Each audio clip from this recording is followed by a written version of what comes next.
Eccoci qua, siamo sempre con la consigliera regionale Elisa Venturini, abbiamo affrontato il tema delle violenze purtroppo a carico del personale sanitario nelle strutture ospedaliere o pronti soccorsi eccetera. Andiamo invece a violenze, a fatti veramente allucinanti da parte di giovani. Abbiamo visto anche prima delle immagini un po' inquietanti, cioè ragazzi che spaccano tutto, mancanza di rispetto totale per beni altrui, senza uno scopo, senza una logica. Ma cosa sta succedendo? E poi le aggressioni, perché poi le aggressioni spaventano.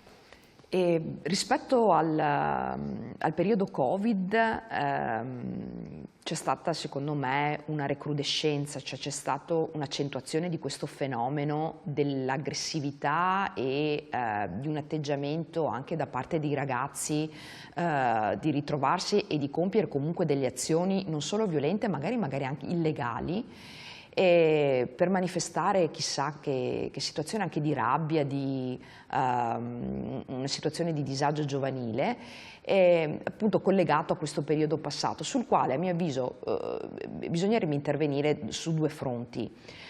Uno che è quello comunque della repressione, perché non possiamo sempre avere degli atteggiamenti di buonismo, no ma perché sono ragazzi, no ma perché...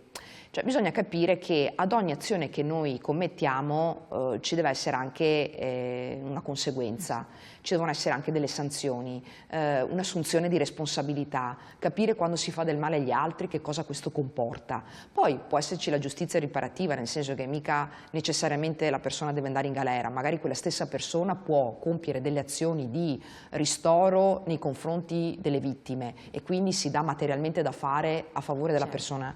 Un attimo che leggo il messaggio, baby gang, uomini di 16, 18, 20 anni e più. Baby gang, quando uno anche di 14 anni compie crimini non è più un baby, è un criminale e basta. Ecco, ed è il concetto che appunto stavo definendo. Cioè, adesso pensare che ragazzi che hanno 14, 15, 16 anni vengano trattati come dei bambini, con appunto, sono minori.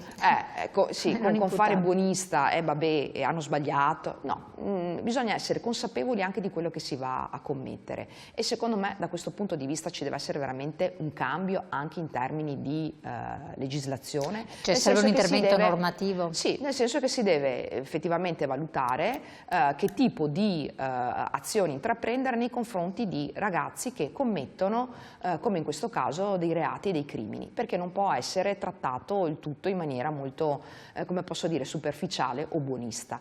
Questo dal punto di vista della repressione. Poi c'è tutto l'aspetto della prevenzione, cioè noi dobbiamo capire l'origine di queste azioni che vengono condotte, di questa aggressività e di anche azioni però criminali che vengono commesse, perché non si tratta più solo di manifestare rabbia o aggressività, ma si tratta di nuocere alle persone e magari anche al patrimonio pubblico.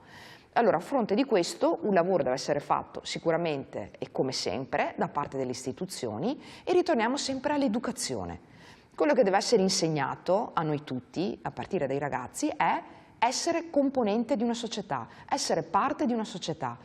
Ma chi lo deve fare? Perché la famiglia lo delega alla scuola, la scuola rimanda di nuovo alla famiglia perché non può entrare in certi ambiti e perché quelle sono le materie, quelli sono i tempi e alla fine... Allora, sicuramente rispetto al passato ci si trova più in difficoltà perché c'hanno delle agenzie educative, banalmente le parrocchie, svolgevano un ruolo fondamentale anche nel passato. Però adesso non hanno più questo. Adesso ci sono, magari sono sempre meno frequentate e c'è quindi una difficoltà nell'avere dei riferimenti anche per i ragazzi dove poter ritrovarsi e crescere insieme. Ma non abbiamo tante alternative se non pensando alle famiglie e alla scuola e aggiungo anche le associazioni magari sportive, culturali, che riescono ad accogliere i ragazzi e a far fare loro un percorso. Cioè noi dobbiamo capire, come anche decisori politici, di trovare quelle strategie che coinvolgano le famiglie, piuttosto che appunto le istituzioni scolastiche, piuttosto che le associazioni, che in qualche modo riescano a far crescere i ragazzi proprio con il chiaro intento di inserirli in un contesto sociale di relazione. Come va fatto? Sicuramente attraverso un lavoro di condivisione, di approfondimento che mi sembra per carità, si tenti di fare, però bisogna, siccome il campanello d'allarme ormai sta suonando e forte. Ormai la situazione è abbastanza grave a quanto sembra. E le istituzioni sono chiamate a fare questo, cioè a fronte di una società che presenta determinati problemi e fragilità, è chiaro che devono essere prese delle risposte, e le risposte tu le prendi se approfondisci i problemi e se trovi nuove strategie. Questo è il caso dove le istituzioni si devono trovare, a partire dalla politica, per individuare delle nuove strategie, perché non ci sono tante altre alternative. Ma secondo lei c'è una volontà politica in questo senso? Cioè si affronta questo tema andando oltre il fatto in senso concreto, perché appunto se si va anche a pesare sulla sanzione, che ci deve essere in qualche modo, perché se non c'è punizione a questo punto le persone non capiscono anche la gravità forse di quello che hanno fatto, però abbiamo gli istituti di detenzione, quelli per minori, dove non c'è posto, dove non ci sono gli strumenti per fare l'idoneo recupero che si dovrebbe fare, e anche lì è un altro problema. Come dicevo prima, ma al di là della detenzione in strutture... Qua il messaggio: se coinvolgiamo direttamente i genitori con responsabilità penali e il risarcimento, vedrete quante baby gang sopravvivono. Suggerimento del telespettatore: responsabilizzare i genitori. Allora, dicevo poco fa, sicuramente va data una nuova impostazione e devono essere individuate delle nuove modalità e strategie di coinvolgimento delle famiglie e delle istituzioni, perché a fronte di questo problema non è che possiamo solo dire vabbè, capita, poverini, è perché c'è un disagio. Sicuramente magari alla base c'è un disagio, però le conseguenze delle loro azioni sono delle conseguenze che si ripercuotono sulle persone, sul patrimonio pubblico, sulla società, e a fronte di questo noi dobbiamo capire come intervenire una volta che si è verificato il fatto, ma soprattutto a priori cercando di individuare, ribadisco, mettendo attorno ad un tavolo. Abbiamo fior di professionisti, di intellettuali, di esperti nelle varie materie. Io penso che qualcosa di buono possa venire fuori per trovare la modalità migliore, per cercare con il tempo, perché poi da un punto di vista culturale, educativo ci vuole tempo, però bisogna partire. Secondo me fino adesso si è fatto poco da questo punto di vista. Vedendo quello che sta accadendo si potrebbe iniziare con il piede giusto. Questo governo, a mio avviso, può avere anche il piglio per prendere in mano la situazione e per cercare di dare delle indicazioni. Un altro messaggio: ma il legislatore ha mai parlato con un minore di 14 anni allo stato attuale, soprattutto se brancola nella malavita? A me viene da dire... le cattive frequentazioni famose. Allora, bisogna sempre contestualizzare, cioè capire, perché ogni caso è un caso a sé.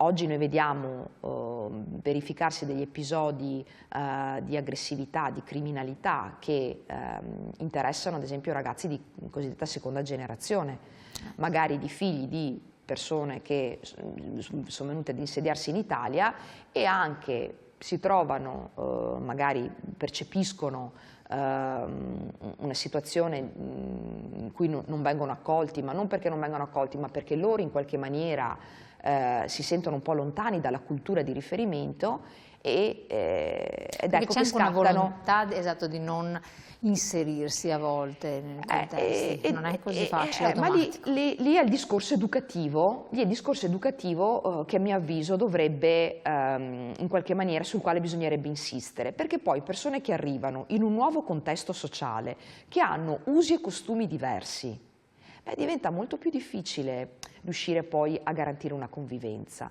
Adesso banalmente si proponeva l'introduzione dello ius scholae, allora, che è il diritto, detto in maniera molto, molto semplice, il diritto scolastico, il diritto di scuola, e cioè il ragazzo che dopo 10 anni frequenta le scuole italiane, consegue un titolo di studio che dimostra poi la conoscenza della lingua italiana piuttosto che la cultura italiana, diventa nelle condizioni più idonee per poter conseguire la cittadinanza italiana. Questo era stato introdotto, se ne è parlato anche da parte del nostro segretario Tajani, perché il principio di fondo anche qui è di dare un messaggio da un punto di vista educativo e culturale. Noi oggi ci troviamo persone che conseguono la cittadinanza italiana che non sanno neanche la lingua.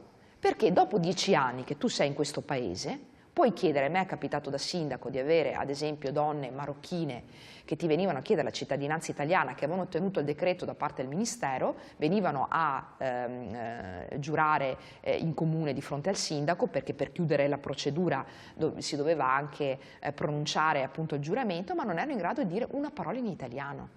Questa è la situazione. Allora, a fronte di questo, quello che si dice è: cerchiamo di i ragazzi che arrivano in questo paese, che si pensa quindi che abbiano dei genitori che vogliono stare qui stabilmente e lavorare, e quindi inseriscono i ragazzi nelle scuole, che fatto un percorso, poi questi siano nelle condizioni di sentirsi anche parte di uno Stato e quindi in qualche maniera sentirsi anche accolti e condividere quindi con gli altri una cultura che poi è quella che permette di integrarsi. Questo è il ragionamento che si vuole fare da un punto di vista culturale e educativo.